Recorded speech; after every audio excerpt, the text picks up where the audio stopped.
लक्षवेधी क्रमांक 2. अध्यक्ष महाराज, लक्षवेधी क्रमांक 2.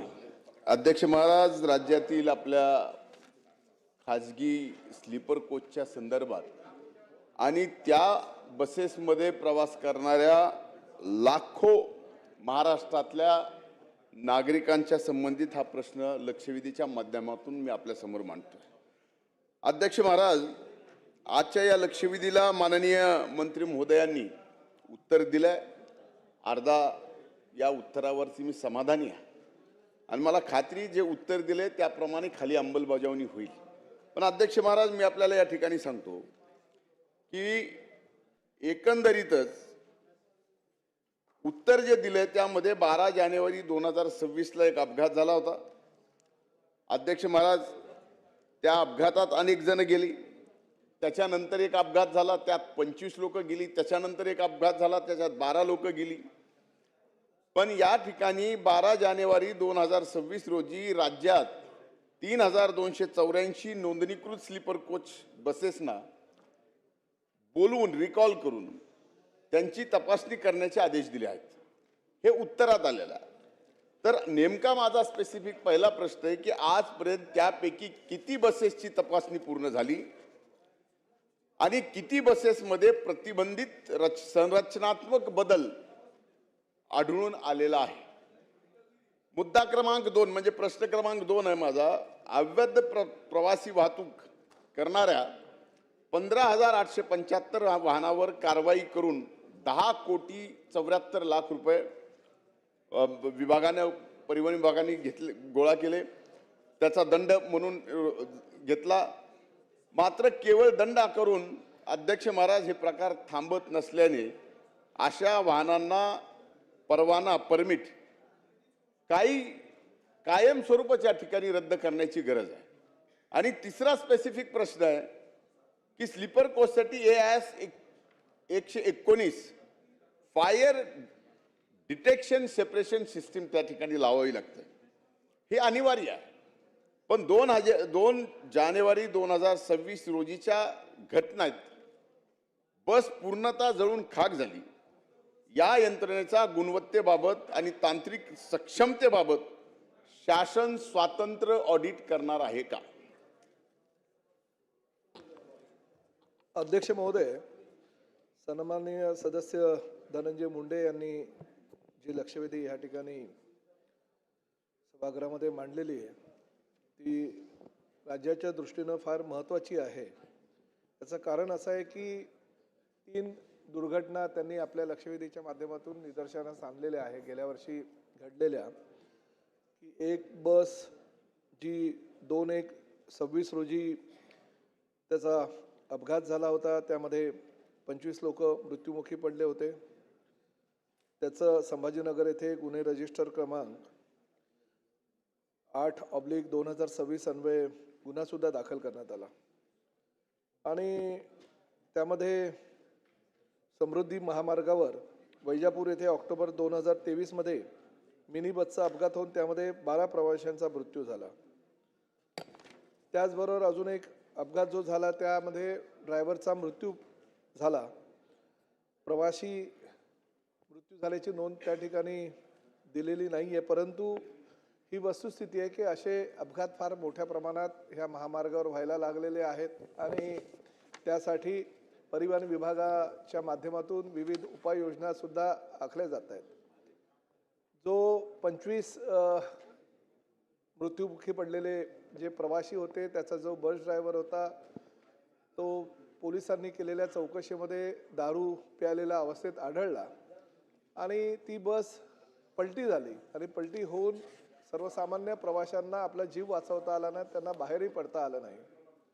त्याचं कारण असं आहे की काही खाजगी बसेस ह्या स्लीपर कोचच्या नावाखाली वेगळ्या वेगळ्या प्रकारे नवीन कृत्या त्या ठिकाणी आणतायत.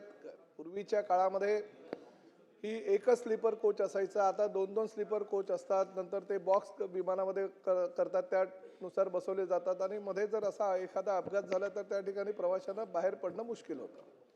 परदेशामध्ये स्लीपर कोच हे बंदी आणलेली आहे, परंतु आपल्या देशामध्ये मात्र केंद्र सरकारच्या नियमावलीनुसार आपलं परिवहन सेवा चालत असल्याकारणानं स्लीपर कोचला बंदी आणलेली नाही. जरी महाराष्ट्रानं जरी बंदी करायचा हा विचार स्लीपर कोचच्या बाबतीत केला तरी दुसऱ्या राज्यामध्ये स्लीपर कोच जर रजिस्ट्रेशन त्याचं झालं तर त्या स्लीपर कोच आपल्या राज्यामध्ये येऊ शकतात आणि त्यामुळे असे अपघात वारंवार घडू नये यासाठी राज्याच्या परिवहन विभागानं वेगवेगळ्या उपाययोजना केलेल्या आहे.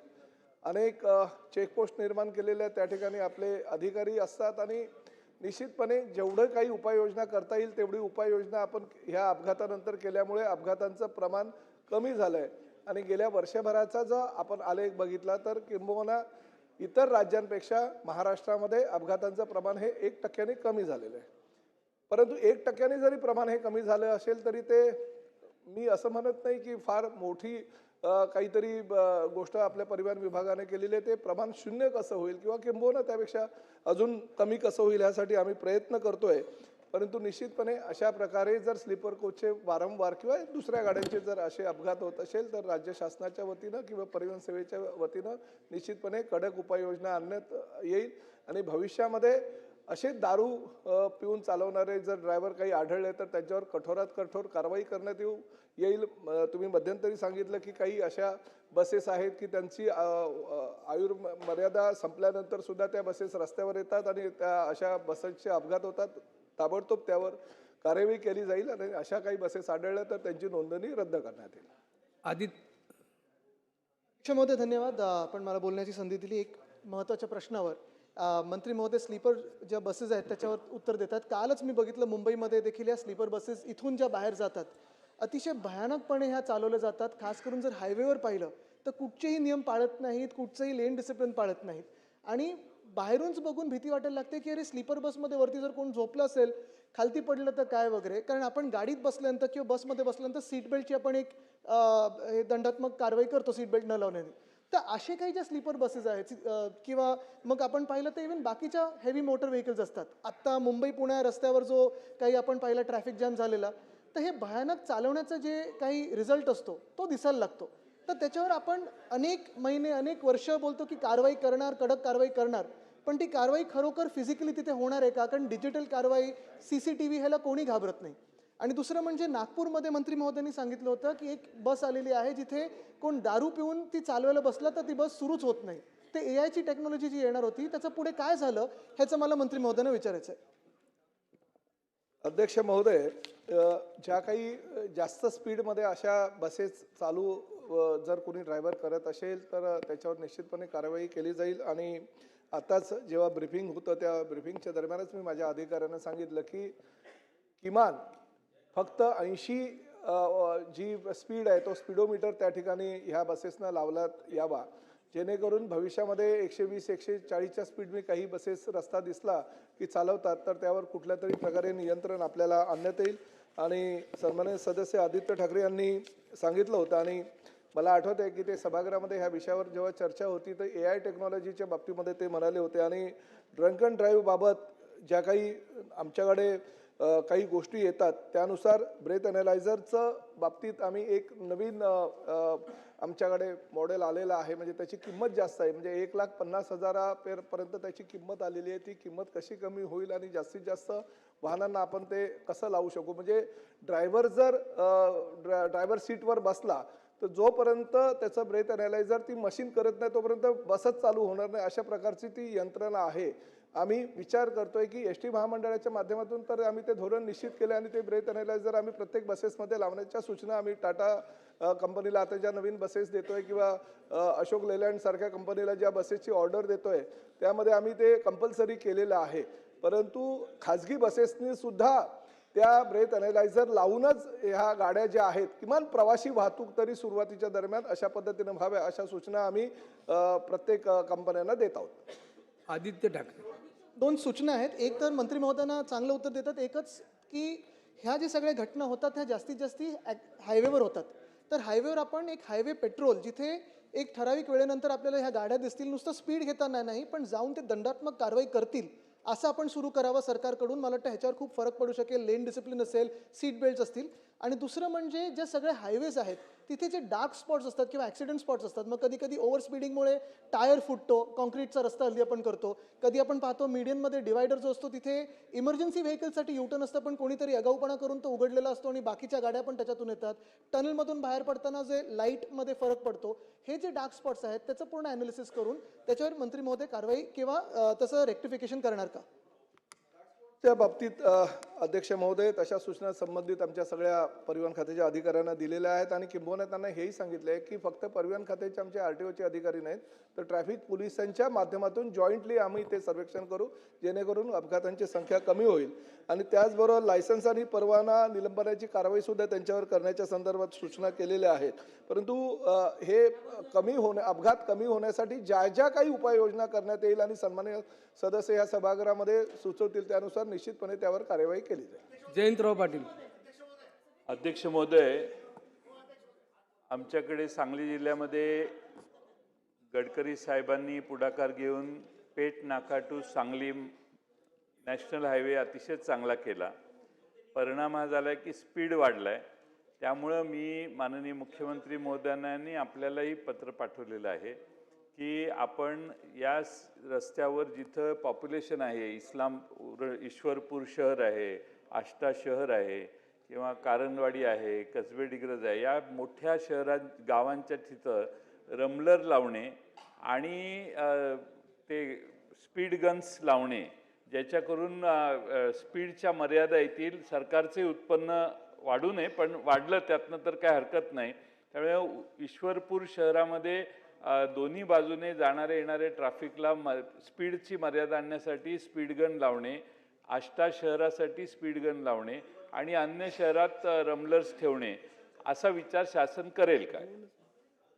अध्यक्ष महोदय, या सभागृहातील ज्येष्ठ सदस्य आदरणीय जयंत पाटील साहेब यांनी या संदर्भात मला पत्रही दिलं होतं आणि त्या संदर्भात कार्यवाही चालू आहे. अध्यक्ष महोदय, केंद्र शासन आणि राज्य शासनाच्या माध्यमातून रोड सेफ्टीसाठी करोडो रुपयाचा निधी या राज्य शासनाकडे येत असतो आणि फक्त सांगली जिल्हाच नव्हे किंवा तुमचा मतदारसंघच नव्हे तर महाराष्ट्रामध्ये सर्व ठिकाणी जे तुम्ही म्हणालात ते रिफ्लेक्टर किंवा ॲरोज अशा पद्धतीनं अपघात होणार नाहीत आणि यू टर्न किंवा स्ट्रेट अशा पद्धतीनं जे काही उपाययोजना करायच्या आहेत RTOच्या माध्यमातून त्या सगळ्या उपाययोजना करण्याच्या संदर्भात एक आराखडा आम्ही तयार करतोय आणि त्या आराखडा तयार करून त्या जसं परदेशामध्ये आपण गेल्यानंतर प्रत्येक ठिकाणी आपण बघतो की एखादा जर शहरामध्ये जायचं असेल किंवा यू टर्न घ्यायचं असेल किंवा स्ट्रेट जायचं असेल, लेफ्ट घ्यायचं असेल तर आपल्याला योग्य प्रकारे त्या ठिकाणी ॲरोज दिसतात, बोर्ड्स दिसतात. प्रत्येक ठिकाणी जायचं असेल तर किती मीटर अंतर आहे, मीटर प्रमाणे 100 मीटर, 200 मीटर, 300 मीटर, 500 मीटर प्रमाणे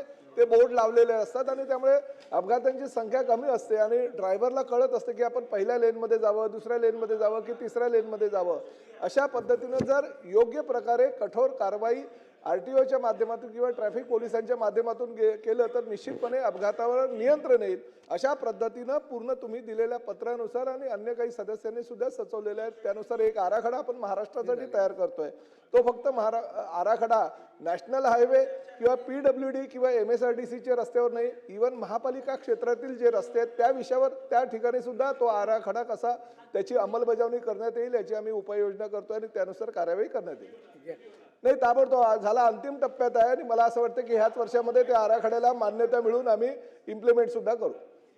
अध्यक्ष महोदय, 2 स्पेसिफिक फक्त प्रश्न ह्या विषयावरती मी विचारणार आहे की खाजगी बसेसच्या होणाऱ्या अपघाताच्या माध्यमातून ही आज लक्षवेधी पुढे आलेली आहे.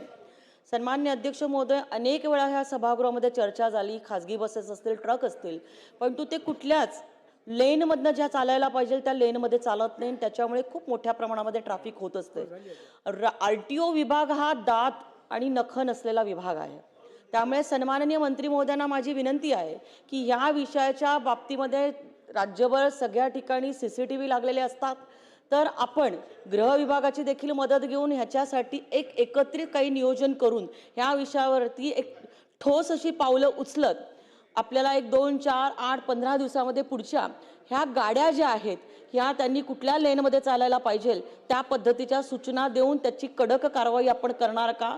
आणि दुसरा महोदय माझा प्रश्न असा होता स्पेसिफिक सन्मान्य अध्यक्ष महोदय, नाशिक शहरामध्ये खाजगी बसेसच्या माध्यमातून काही भागामध्ये अशा पद्धतीचं लक्षात येतंय की खाजगी बसेस त्यांचा चेसिस नंबर जो असतो त्याला ऑल इंडिया परमिट असतं, ते ऑल इंडिया परमिट ते दुसऱ्या गाड्यांना तोच चेसिस नंबर दाखवून दुसऱ्या गाड्यांसाठी ते ऑल इंडिया परमिट वापरतात. आणि नंबर 2, नाशिक शहरामधल्या ह्या खाजगी काही ट्रॅव्हल्सच्या बसेस आहेत त्या पार बांगलादेशच्या बॉर्डरपर्यंत सन्माननीय अध्यक्ष महोदय जातात आणि बांगलादेशमधून बांगलादेशी नाशिक शहरामध्ये येत आहेत मोठ्या प्रमाणामध्ये. सन्माननीय अध्यक्ष महोदय, मंत्री महोदय, सदर विषयाची पूर्णतः चौकशी करतील का आणि ह्या विषयाच्या बाबतीमध्ये गृह विभागाची मदत घेऊन RTO कसं काम करेल मला माहीत नाही, परंतु आपण ह्या विषयामध्ये अशा पद्धतीने एकाच गाडीचा चेसिस नंबर 4 ते 5 गाड्यांना वापरून ऑल इंडिया परमिट वापरणं ह्याच्यावरती आपण नियंत्रण आणून ह्या बांगलादेशींची होणारा प्रवेश जो आहे त्याच्यावरती आपण निर्बंध आणणार का, त्याच्यावरती आपण काय पावलं उचलणार? अध्यक्ष महोदय, सन्माननीय सदस्यांनी जी गोष्ट सभागृहाच्या निदर्शनास आणली आहे ती खरी म्हणून त्यावर लगेच चौकशीचे आदेश देण्यात येईल. अशा प्रकारे जर एका बसेसचे चेसी नंबर वेगवेगळे वापरून त्या पद्धतीनं जर चुकीच्या पद्धतीनं कोणी वाहन चालवत असेल किंवा त्या दुरुपयोग करत असेल तर निश्चितपणे त्यांच्यावर कारवाई केली जाईल. त्यांच्यावर जर आवश्यकता पडली तर गुन्हेही दाखल करण्यात येईल. आणि सन्माननीय सदस्यांनी जो पहिला प्रश्न उपस्थित केला होता त्याची चौकशी करून त्वरित त्यावर कारवाई करण्यात येईल. लक्षवेधी अध्यक्ष महोदय, माझा ट्रान्सपोर्ट व्यवसाय हा गेले 40-45 वर्षापासून ट्रान्सपोर्ट व्यवसाय आहे. मी एवढ्याकरताच उभा राहिलो की आपण स्पीड हे 80 किलोमीटरच्या स्पीडला गाड्या लॉक करायचा विचार करू असं आपण भाष्य केलं म्हणून मी उभा राहिलो. केलं असेल तरी सुद्धा माझा प्रश्न त्याच्या अनुषंगानेच आहे. मुळामध्ये गाड्या 220 स्पीडपर्यंतच्या गाड्यांचं एकंदरीत ते मेकिंग असतं, त्या बनवलेले असतात. तुम्ही 80च्या स्पीडला गाडी लॉक केली, पूर्वी 60च्या स्पीडला गाडी लॉक करायची होती. होतं काय माहिती आहे तुम्हाला? त्या गाड्या चढामध्ये किंवा लेवलला पिकअपच घेत नाहीत, नुसतं इंजिन रेस होतं आणि शेवटी तो ड्रायव्हर वैतागतो, त्याचं कॉन्सन्ट्रेशन तुटतं आणि म्हणून तो नंतर काय करतो की उतार वगैरे आला की सरळ गाडी न्यूट्रल करून टाकतो. गाडी न्यूट्रल झाली की एवढं स्पीड पकडते गाडी, कारण त्याला टायमिंग त्या ठिकाणी पिकअप करायचं असतं, टायमिंग मेकअप करायचं असतं, त्या टायमिंगला पोचायचं असतं. बरोबरच्या गाड्या 100, 120, 150 स्पीडनी पळतात. ह्या गाड्या तुमच्या 60 किंवा 80च्या स्पीडला तुम्ही लॉक करणार, बरोबर जाणार कशा? मागून येणाऱ्या गाड्या सुद्धा घाटाबिटामध्ये इतकी गाड्या पाठीमागे अडकून पडतात आणि रस्ता पूर्णपणे ट्रॅफिक जाम होतं आणि मग लोक आडव्या तिडव्या गाड्या घालून रस्ता जाम करतात. हा माझा अनुभव आहे आणि म्हणून हे लॉक करण्याचा विचार हा डोक्यातून काढून टाका. त्याच्याऐवजी दुसरं आता जयवंतरावांनी वगैरे काही ज्या सूचना केल्या त्या अंमलात आणा, परंतु गाड्या लॉक करून फायदा काही होत नाही. इंजिनला रेस इंजिन होतं, इंधन जास्त लागतं, ड्रायव्हर कंटाळतात आणि उलटं नुकसान तुमचंच होतं, मोठ्या गेअरमध्ये गाडी चालवायला लागते. याचा विचार कराल का? तपास करा, शास्त्रीय दृष्ट्या तपासणी करा, तुम्हाला योग्य वाटलं तर करा.